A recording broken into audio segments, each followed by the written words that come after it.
Don't be. No, baby, you can sit right there. I just didn't want it to be just the back of your head and you'd be like, what the hell? I don't want you to feel like you have to be reserved to the back, but that chair is out of frame. Well, I guess I could invite Todd and JoJo in. So JoJo and make Todd. I can't. We know that. That's why we didn't invite you. That really works. No responsibility. I took classes. CCAC. Thank you all for coming. I know. It's 8. It is? Well, that's good. Thank you all for coming. I'm going to interrupt your conversation so we can get started. You've all been here plenty of time. I want to thank you for being here. I appreciate that. This is Pell. Hello. My dear friend, our curator. I'm SLiNK. And you all know this. I don't know what you have for me. Yeah, I'm excited. well, during the install period, we had a few really good conversations, and we have the wisdom to record one of them. So I was listening back to that, and that's essentially what I have for the questions. But I think it's more fun if everyone offers their thoughts, anything that you're curious about. But I can just get us started with this.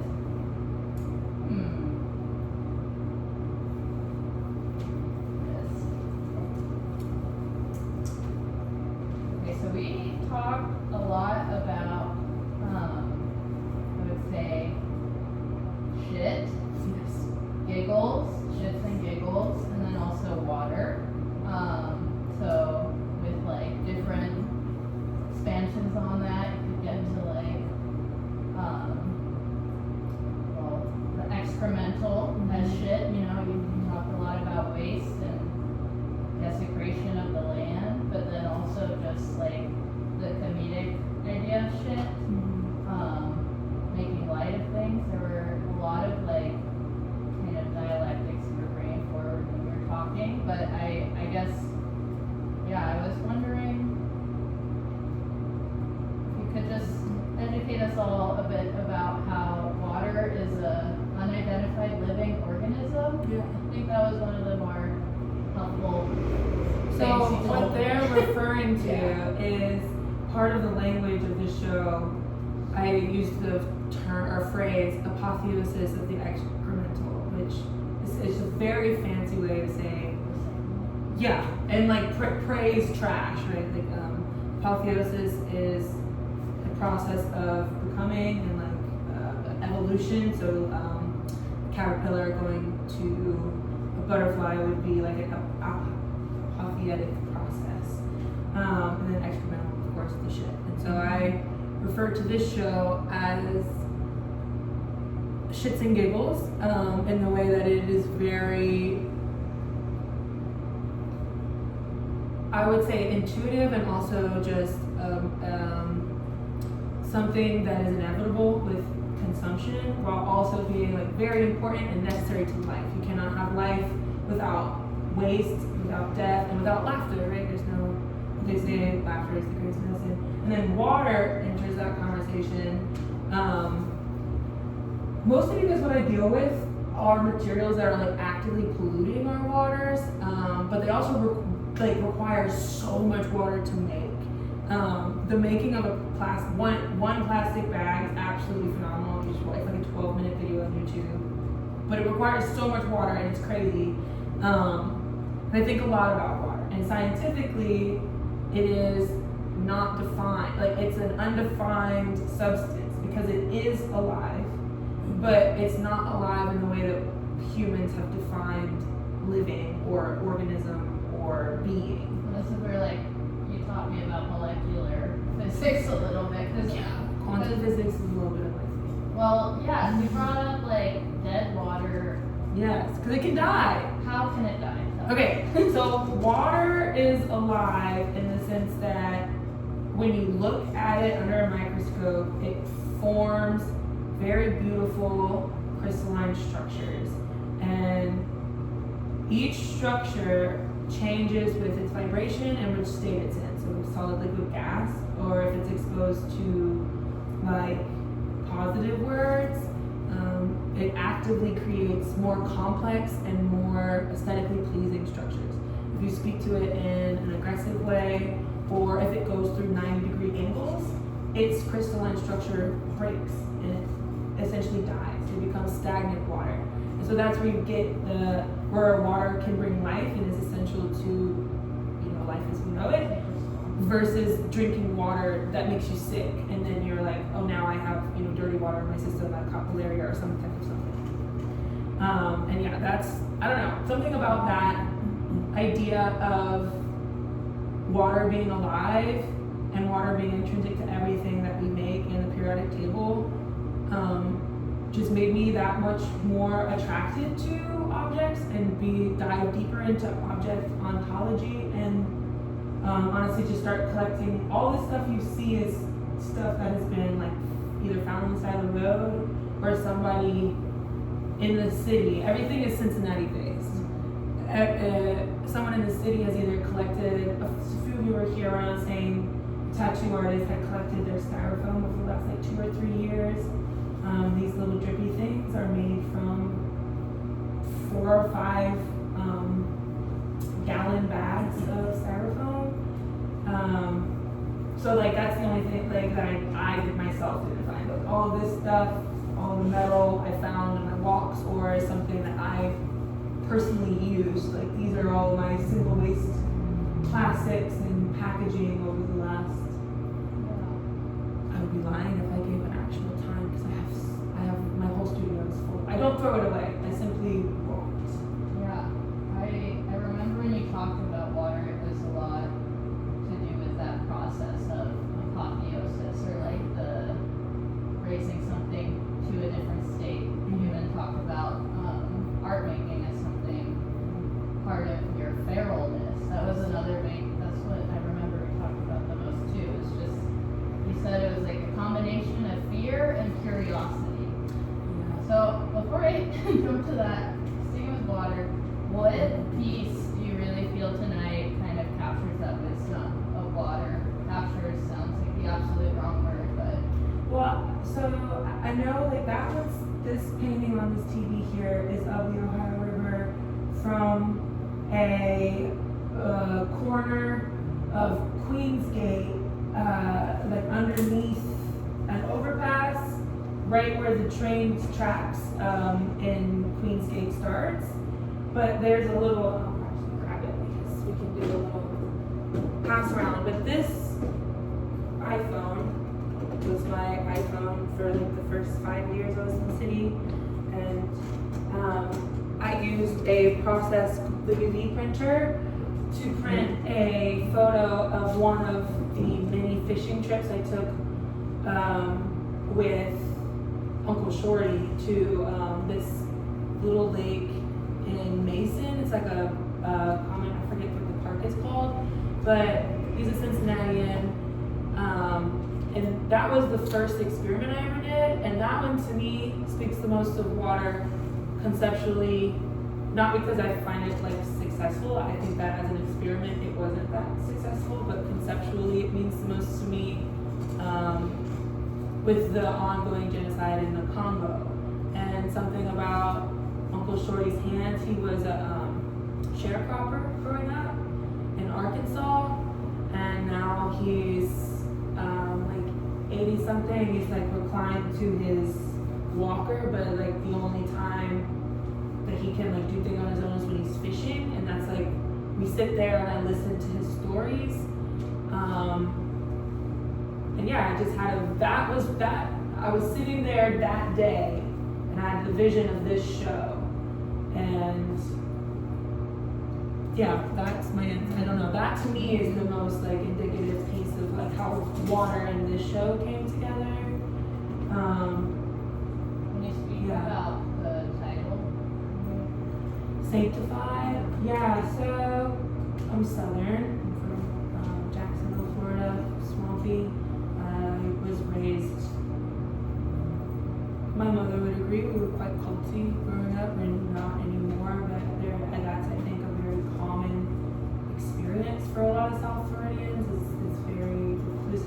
see things are very strange. And so there was a lot of fear around doing things wrong or like just eternal damnation. And so a lot of my impulses were just naturally, maybe not naturally, but all of my impulses were just condemned and generally like shunned for this concept of being like holy and sanctified, which is very important for like Southern respectability, especially as a woman. You need to be like, you need to be holy, pure, sanctified. And also sanctified means to be like raised up. Like it actually as a word implies like falling from grace first in order to essentially be like cleansed to become sanctified. But they don't really talk about that part. And so for me, it was just like a more personal way of saying, you know, I put this trash on a pedestal, and now we're going to have a conceptual conversation about it. People are much more interested in street litter when it's in a white gallery than when it's on the street. And so for me, that was just like a tongue-in-cheek way of being like, it's just shits and giggles. I don't mean to be unserious, because I do take my work seriously, but I do also think play is serious business.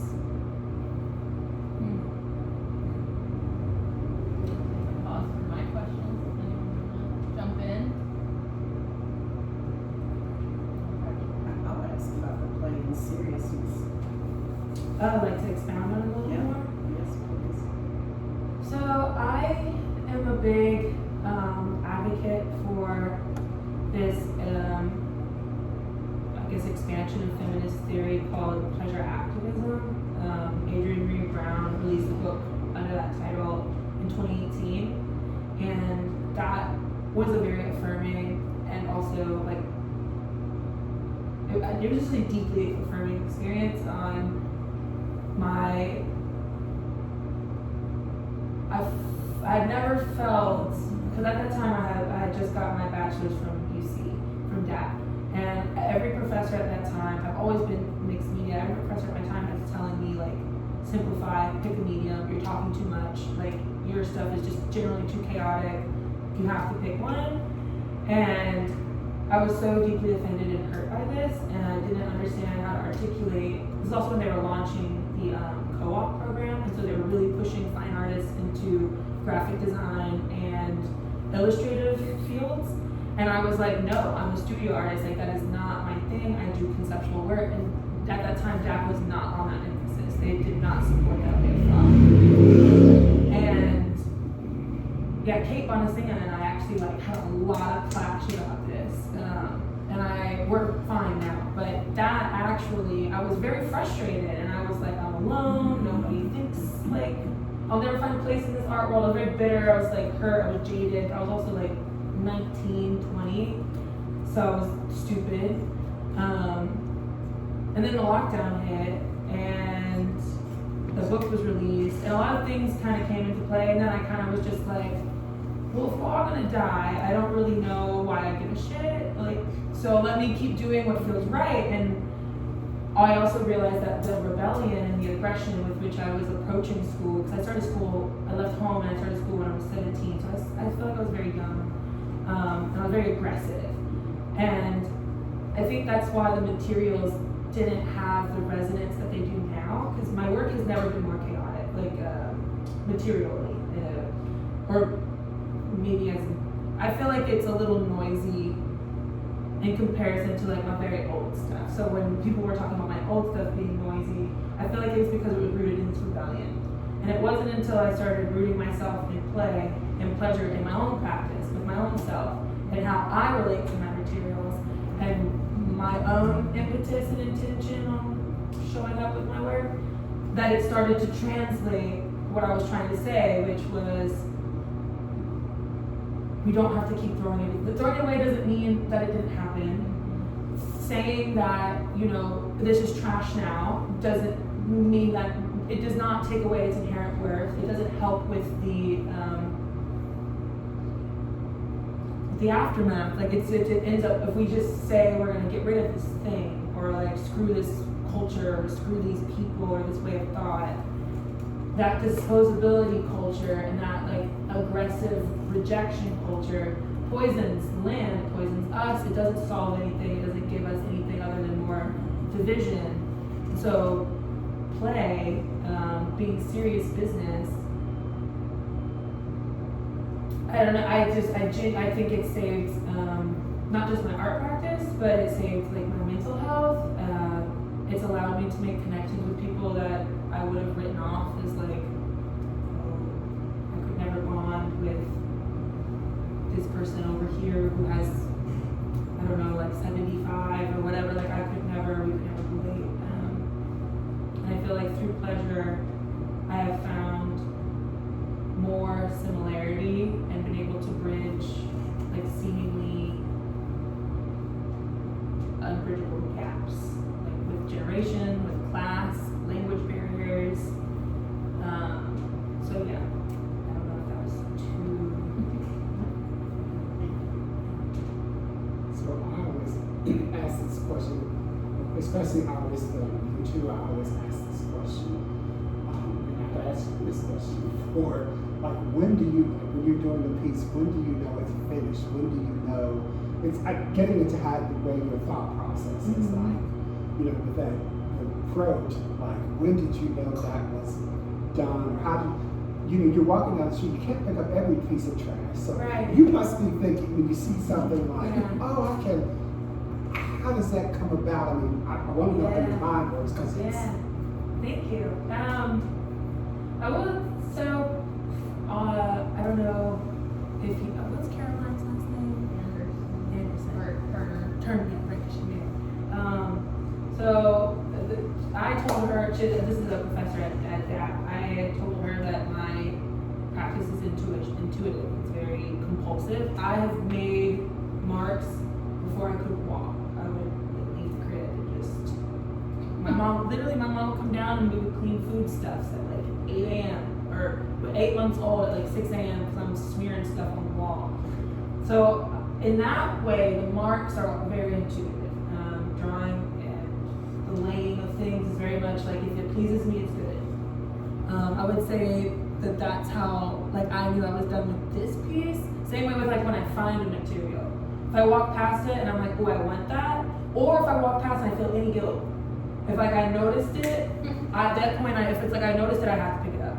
Like, so that's like how I've gotten to that point. For a piece to be done, they aren't.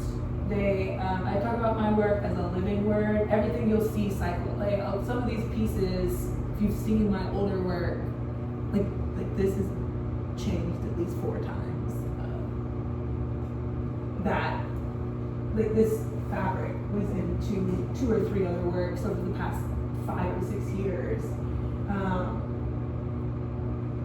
Like that cord has been run over since I was like 17. Like it's a street a cord I leave in the street.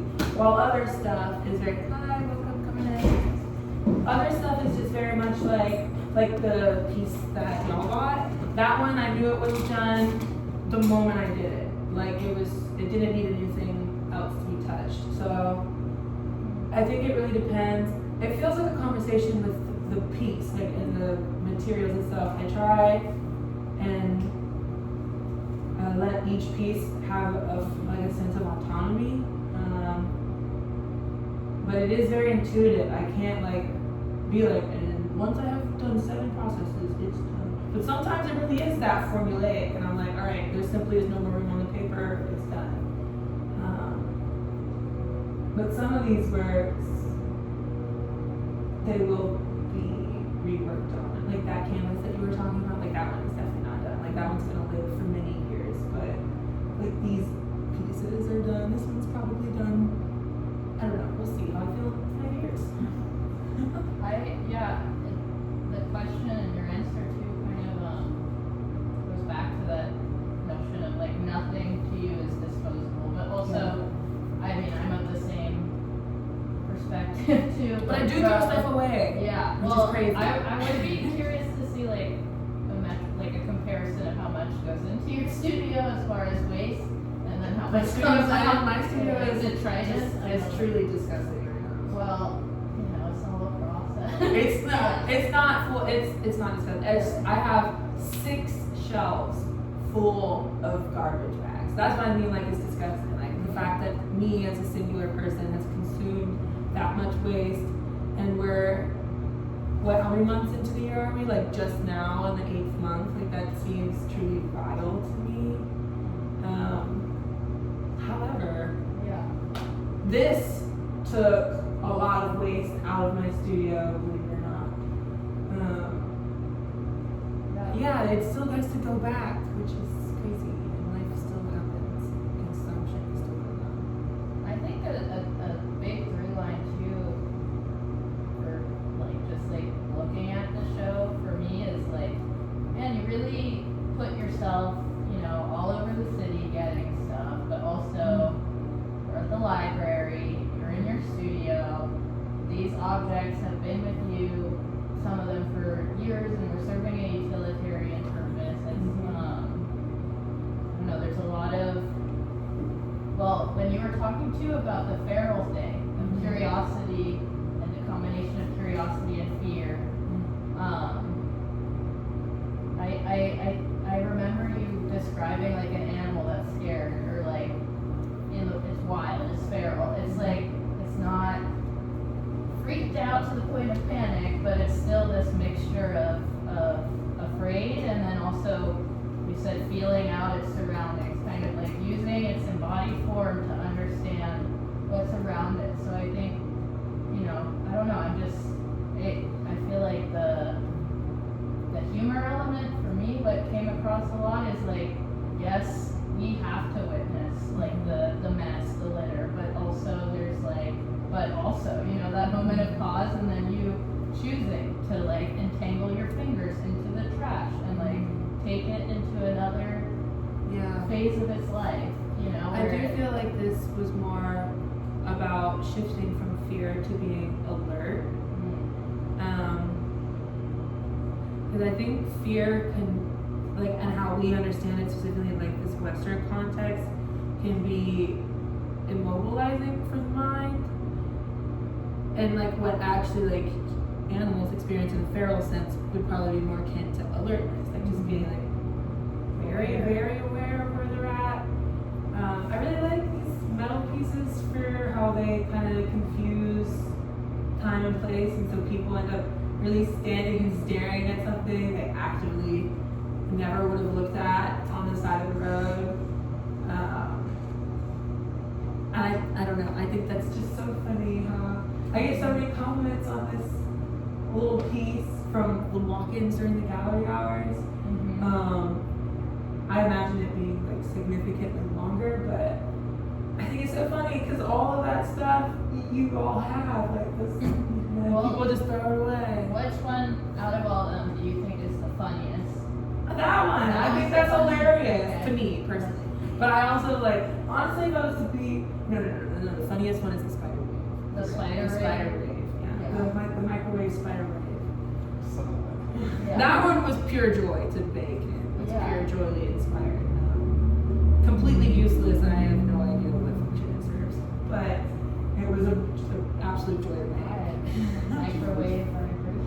What's kind of funny is you were talking about DAP and being forced into, there's probably some DAP student made. Okay, look, I'm not going to take credit for how multimedia and expansive DAP has become, but it happened right after I graduated. Yeah. And I caused a fuss with that school. I ended up getting my master's there as well, and I thought that was really funny. So what's another aphorism from you? Pleasure is that discipline is pleasure. Can you speak to that? Because you did talk about pleasure activism, and I remember a quote that you brought up from Adrienne Marie Brown was, "We will not cancel us." So, I'm wondering, maybe that's two different. No, I don't think they are, because we will not cancel us loops directly into disposability culture, which is exactly what we're talking about here, and it also links into abolition as like a larger Physical. as like a larger cultural practice of like how we even form words like community and society. However, our experience with those in like a Western way is like deeply tied to policing and therefore disposability culture, meaning like if you don't fit what we say is successful for this form of society or this form of community, you are gone from it, you are banned from it, you are not allowed in this, you are either gate kept from it, or you're canceled from it, you're kicked out from it, you're policed, or you're rehabilitated until you function well enough for all of us to police you and say, okay, you can come back to community. And so if that's how we understand community as a set of this generalized conformity, then I think when we actually talk about, when we say in that context, how we understand discipline is actually military, is militarism, and it is repression, and it is conformity. And when we actually talk about reparations, or when we talk about abolition, or decolonization, or the actual reality of homeostasis and what it takes to build homeostasis or contribute to homeostasis, then we need to talk about pleasure, because pleasure is a motivating force, and in the Western context it is the direct opposite of militarization. And I don't necessarily think that we need to function in like pendulum swings of direct opposites, but I do think as a culture of extremes, it is actually easier for us to like take steps towards a truly homeostasis-based future if we engage with the opposite, right? I don't know. I feel like, so that's what I think about is where play comes into the conversation, because it's like all the consequences are happening right here on the medium, or right there in my studio. So I can be as crazy and dynamic or It's tied to that embodiment. You're like in your body, in your studio, you're just walking around the street. I'm just picking up this piece of trash. No big deal. Who cares if I look weird? And people are like, why is that girl picking up and walking around with 4 hubcaps in Northside? I don't know. But like, I don't know, that process of like, I'm not a weirdo, I'm not something to be shamed or like critiqued on a cultural, like I can walk around Northside with 4 hubcaps and it's not weird. Like I've had police officers stop me, ask me, what are you doing? It's like, I'm literally picking up trash. Like, what are you doing? Like, and so that type of, I don't know, like that type of embodiment really helps you see like, this is really ridiculous, like the weird little standards that we set for ourselves, or like the fear. I've had like grown adults in their 60s ask me if they can like smoke outside, and I'm like, we're in Kentucky, we're in Newport, Kentucky. Like, of course you can. Why? So you're 60 years old. Why are you asking permission to live your life? So that to me ties into like, that's not discipline. That is being institutionalized. That is not being a considerate adult. That is being a fear-based, I need permission in order, like that's giving your agency away, I think. I don't think that's empowerment. I don't think that's freedom. I don't think that's the point of, I think that would be spitting in the face of all of my ancestors, biracial, like on either side. Like, and so for me, I found the most liberation in, my gut told me to, so I'm gonna do it. And that I wasn't affirmed, I used the language pleasure activism or discipline equals pleasure because these other artists that I look up to, other authors I look up to, activists as well, they coined this term, and I was like, okay, why invent the wheel if they already decided? Like, maybe that's a little too passive, but whatever. What I do is make these weird things, and they can put language to it. I think you put really, really incredible language right into your work too. Yeah, you're biased. No, I'm just kidding.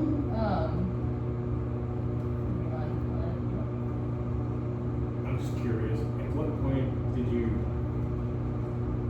realize, like, as human beings that are floating around this earth, right, we consume material all the time. Most of us don't think twice about throwing the plastic in the garbage. Right. I hate that idea because it's like, I save everything and I sort stuff and like bring it to recycling. But so what do you remember, like, what was the point where you're like, this could be part of my art practice, or I can develop my art practice from the detritus of I've always been a sentimental hoarder of that type. So I've always, like I have memory boxes as young as 7, like just little trinkets that I've enjoyed. So I think I was already like predispositioned to attachment, honestly, and it didn't really become part of my practice until the lockdown.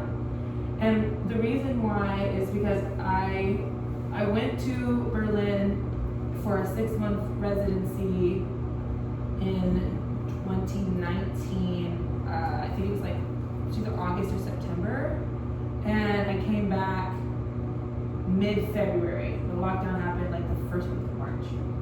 I left all my artwork and I left half my clothing, all of the supplies that I came with over there. I was fully intention. I was like, screw America, I'm done. Like, I'm gonna escape. Like, I found my people, I found my place.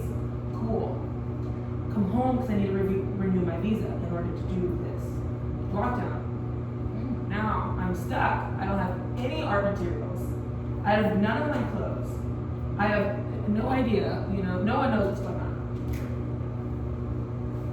Yeah, and in that moment, I was just struck with like, I don't know, I was just laying there and I was just struck with like, I have a compulsive need to make because I already articulated I was born with this, and then with nothing to make on, and I was just going crazy, and like the world was going crazy, and I was like, something has to change. Like, everyone around me at that time was doing like hard drugs, people were repeating patterns, and I was like, I think I'm gonna go to therapy. So I was like going the opposite, and like everyone else was going like crazy, like stimulus checks were happening, like, and I don't know, I just followed my gut. So like really when I talk about my practice, I'm like, it's just intuition and happenstance. I don't mean that it wasn't intentional, but that the lockdown, and then I just started messing with the stuff in front of me, and I really liked it. That's actually when I started sewing. I'm fully self-taught in that. I started embroidering and stuff. I started cutting up clothes to make it fit my body, and yeah. And then I just became obsessed with materials. Like, why would I throw this away? Why this is so cool? Like, why? And then it became conceptual, like in a philosophical argument with myself on like the ethics of why I value this sparkly thing over this like broken dull thing. And then I think I kind of like guilt tripped myself into hoarding everything. And then it became fun, and now we're here. Yeah. Thanks. Yeah. So doing your master's, we had a conversation about you wanting to construct a piece of art that children could play with. Yeah. Okay. I'm still working on this. My sister was playing with your pillow today. Yes. So With your hair. the closest I've gotten to is these soft sculpture ones. There's also a pillow back there full of my little braids. And when I did my master's show at the CAC, and I like made like I called it a hair wall, but essentially it was a ceramic mouth mounted at the very top, and a big stream of this plastic, except I sewed it together instead of like forging it into this like massive sculptural monument of every single material I had used and every artwork I had made in my 2 years of my MFA, and it was a giant thing. And I had, we had like pillows around it, and people were able to like, touch and exist in it. And that was, I noticed in that people really don't like to touch art. They don't like to, even when you tell them like you can, or like it takes a while to get them comfortable. So now I've been working with this science institute in San Francisco called Exploratorium, because I'm divulging to you all a master plan that I've been working on. But I want to take this like deconstruction process of your home waste, and this is where I have to work with the science people, because I'm not super keen on chemistry, but whatever material, we need to find a safe way for people to decompose it in their homes. And then essentially that breaks it down. And it would be something like Monopoly, where maybe like roll a dice or something, and then like that tells you which material, what process, who does what, breaks it into a thing. And maybe all of your recycles come down to like 2 squares. Okay, and now you have these knobs.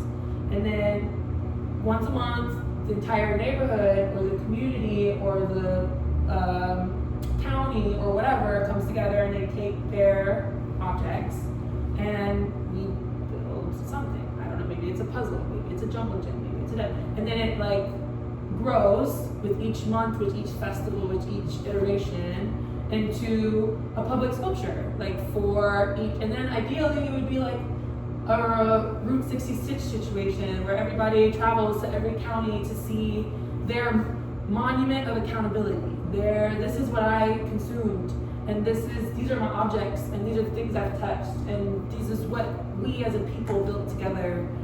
And you can go back and be like, that was my great grandma's like brick or something. So that's what I'm working right now with the Institute on. Yeah, like how do we get people interested in their recyclables? Because there's so many places, some people aren't here, but I have family in Oklahoma and Tennessee, and neither of those counties recycle. They have so much waste. And right now, I know, they just don't, like there's just no programming for it, and it's actually would be, like they literally cannot, they don't have the facilities to do the things.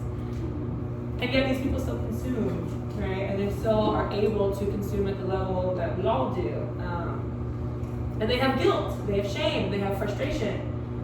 They don't have access to these things. And so I don't know, as an artist, I'm like, how do I make this fun again? How do I get people interested? Because a lot of people are hopeless. They don't want to talk about sustainability because then they're like, well, I literally have to move. Yeah. Like I have to move and now I have to give up all of this other stuff. And so I'm like, well, how do I get people excited in creating their own solutions where they are? And I think board games are just a really simple and like approachable, especially for Americans. Yeah. But that's my answer, Lenny. I'm on my way. I haven't forgotten. I'm really trying. I'm really trying. I really want that to come through. Yeah, I wrote down, we spoke about desecration and types of humor. What does our collective apotheosis need in real time in virality? Does that make sense? Like in theory, what do we need? Yeah, I think you talking about how do I get people to be self-motivated in their own recycling practice or just accountability to waste making or a relationship to waste. I mean, I do think it's just depressing as hell thinking about a lot of the stuff that we as humans ought to be fully accountable to. So probably not one single answer, but like what I do think we all need to make proper coats in a way. Only because if we never made a single thing ever again, specifically from a clothing point of view, we could still clothe the next 3 generations in an entire closet, which is 14 outfits full of clothing. 3 generations of billions of people. If we never made a single object again, and that is like, I'm like, wow, we really have everything we need. And honestly, that's what I would tell people. Calm down. You have everything you need. But we can't calm down if we're in a constant state of survival. Capitalism thrives off of like that consumption and that fear, that scarcity, that keeping up. And then it poisons the actual joy of a new thing, the actual like excitement of purchase and like the free market that was so exciting. And has the potential to still be so. I love when I sell a work. I love when I get to buy a fun thing, especially when I get to pay another artist at their full rate. Like that's a very empowering feeling. So I think that in order to get rid of the guilt, I think we have to spend more time being playful, talking about it. I think the strategy is art. I think the revolution is going to be a dance party or something around people coming together through joy instead of necessarily difference. I do believe there's a strong place for grief. I think we should have more grieving spaces, but I think grief is just a channel to joy. You know, we can't actually experience joy unless we actually have like the capacity for grief, in my opinion. And so, and that's, I don't know, this is something I've learned with these little things. Because like on their own, you know, seeing a mountain of like this is like painful. But seeing an exhibition of trash is exciting. And I don't know, I think that's something funny about that. And so I personally think the only way I can inspire the masses is with my work. I mean, that's what I was born to be as an artist. Yeah, when you said like take that moment to calm down kind of and like maybe bring in intention or just like move from the fear reactive to more an alert or like embodied presence, I guess that came up when we were talking too, where you were speaking about like taking a pause, like what am I doing? What am I doing with this object? What is this object for? And what am I doing with it? Like very raw questions about here's my hand, here's the thing I'm holding. So what pause has this show given you, would you say? Or does it feel like you've had a moment kind of to reflect about changes you want to make in your practice or just ways it can develop? I'm shocked to say I'm a sculptor. I would say, like, up until this year, I identified heavily as a painter. So that's something that all of my DAP professors will be very happy that I let go of. I think that's probably the most been like actually empowering thing is letting my work. I think that's just wrong though. I think there was some stuff in here that was still holding on to some painterliness. Yeah, what's the distinction that you're noticing there? I think I'm excited to take more risks. I was really nervous with how a lot of this stuff was going to be received. I've never seen anything like it. And I usually take that as like an insecurity thing. I think that has a lot to do with respectability narratives of the South, just generally being taught to be insecure. So I think I could have taken a lot more risks. I don't ever want to like dog on my stuff, but it's really funny once I put it up. I'm kind of like, right, I'm done. It's time to recycle it. But actually, there's a few of this, like these few of these works that I think I will not, like they will live as they are for the rest of their life, which is new to my practice. So I would say in this, I have gained confidence in the fact that I am a studio artist. I don't need to prove anything anymore. I think that's where I'm currently at.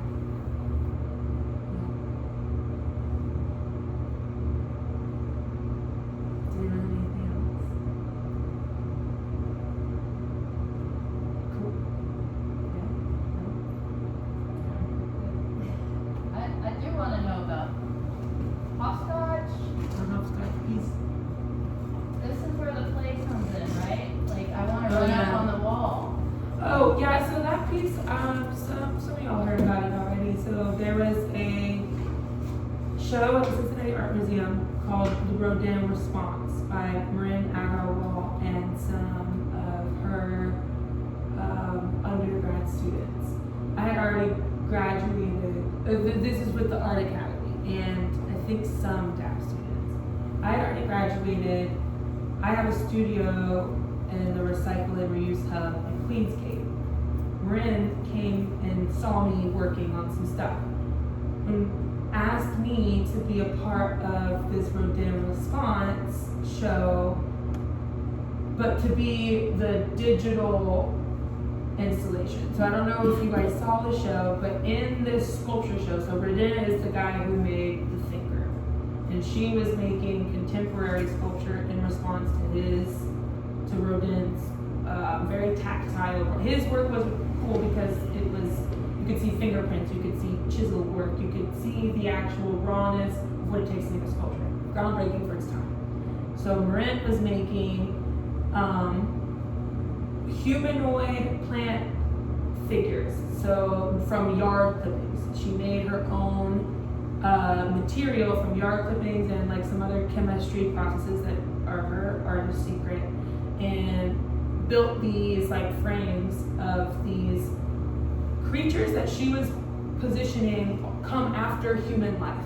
So these people are still on Earth after humans have eradicated themselves, and they are finding human artifacts, and she's like, what would they think? So this is that conversation.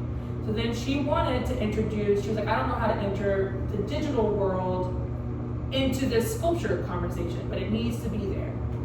And I was like, let's have a performance, like this makes sense. So she had in that space a TV screen that was live streaming to the roof of our studio space 24/7. And it was my job to activate that screen. This canvas lived on top of the roof with me for 3 months. And at random points during the day, the night, every day for 3 months, I would come and be the last person on Earth. I was the last person alive. I had 1 jar of pickles to survive 3 months. And it was my job to leave the message to the next people who find us. And that was a lot of fun. I took like Bible verses and just chopped them up. I took like Black theory and combined it with like Nazi theory and like Black revolutionary text with like Nazi, like the Third Reich text, and like created crazy. It was also right when the Biden and Trump bullshit was going on, and it was just like a lot of like, just like very large, useless speeches happening all across the board on every side, everywhere. And I was like, let's just take that. Like, people can just say whatever. This just seems to be the thing. Like, this is gonna be the truth. I made a bunch of, like, I took a bunch of plastic. I was also wearing trash. I was only wearing trash. I made like a bottle cap beret. I had another beret I had was made out of bullets that I shot. Another one was, I had like a vest made out of tea bags, like a skirt made out of just like plastic wrapped around me, no shoes. And it was really important that like all the tablets I had, like I was reading off of the sacred text, it was paper made from my hair and junk mail. And then it was encased in plastic and then laser cut. So it was like, this is from, it was inscribed by the fire of the gods. But at this time there's no fire because all the lighters are dead. So you can't make fire. All the stoves, all the gas is gone. So you can't make fire anymore. And that's that. So that came from that 3-month process. And I did play hopscotch on it a lot. And those, because that was the sacred dance. That was the rain dance. Because it hadn't rained. It was very hot. So that's the lore of the thing. None of the performances recorded because the point was the secrets that the screen keeps. So the stuff that you can't see off the screen and how we think what we see right in front of us is like the reality, but it's not. There's so much happening outside of that. So yeah, that piece is fun. It has the most, I think, touch. No, that other, I'd say it's touched as much as the crayon. That crayon guy took some time. But I will say that I think the canvas piece is the most conceptually dense. It is the longest story. But I like that about the pieces because I don't. Well, it's, you know, you dig into it, the closer you get. But I don't think you need to know all of that. And I feel like your work also kind of sits in a really exciting place, like before humanity has been desecrated. Well, I'm excited that we haven't, like, we're not done yet. The show's not over. I mean, the show will go on, but yeah, I guess it's exciting because we still have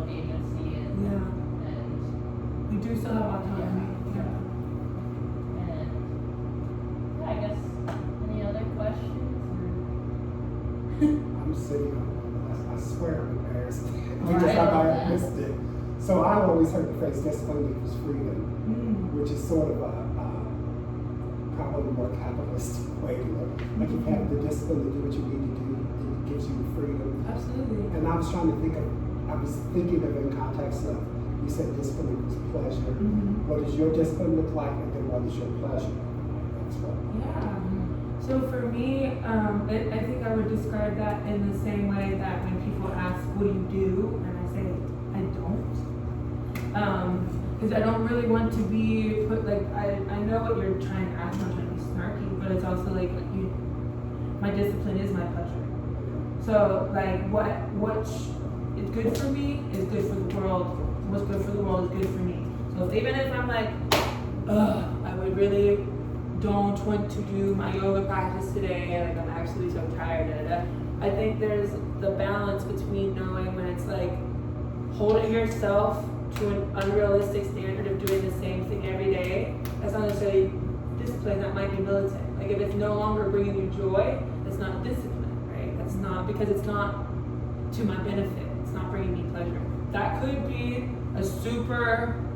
I can see how that's super selfish. I can see how someone coming from like a hyper-indulgent or an entitled mentality, like that might not be useful, like approach for them. And so maybe discipline equals freedom might be more useful to their mind. For me, it just became important that I could justify that the stuff that I like to do is super important to the structure of my mental health. Like that's how I define discipline, is like, it's something that makes people proud of you. It's something that you're like, I did good today, right? You can trust yourself. Yeah, you know that you're gonna do what you said you're gonna do. And I think pleasure for me like has to be.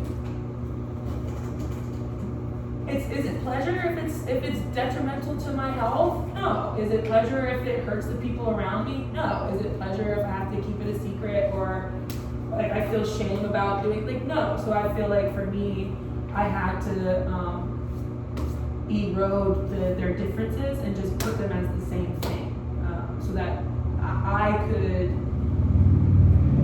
be less self-critical and more self-aware. If that is clarifying.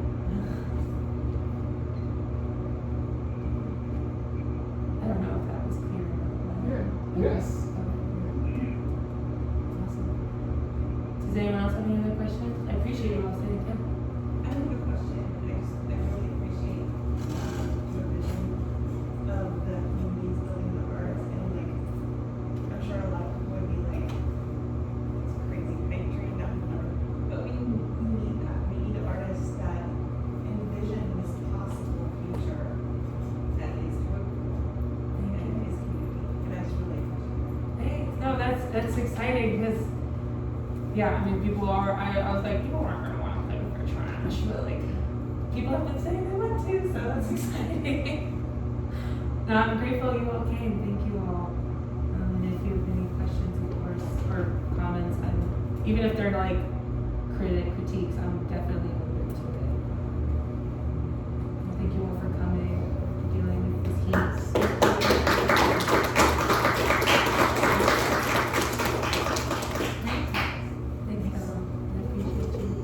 Yeah, help yourself to whatever, and we'll be here for a little while longer. Yeah, and if you'd like to join our newsletter, we have sign up over there. Hello, sir.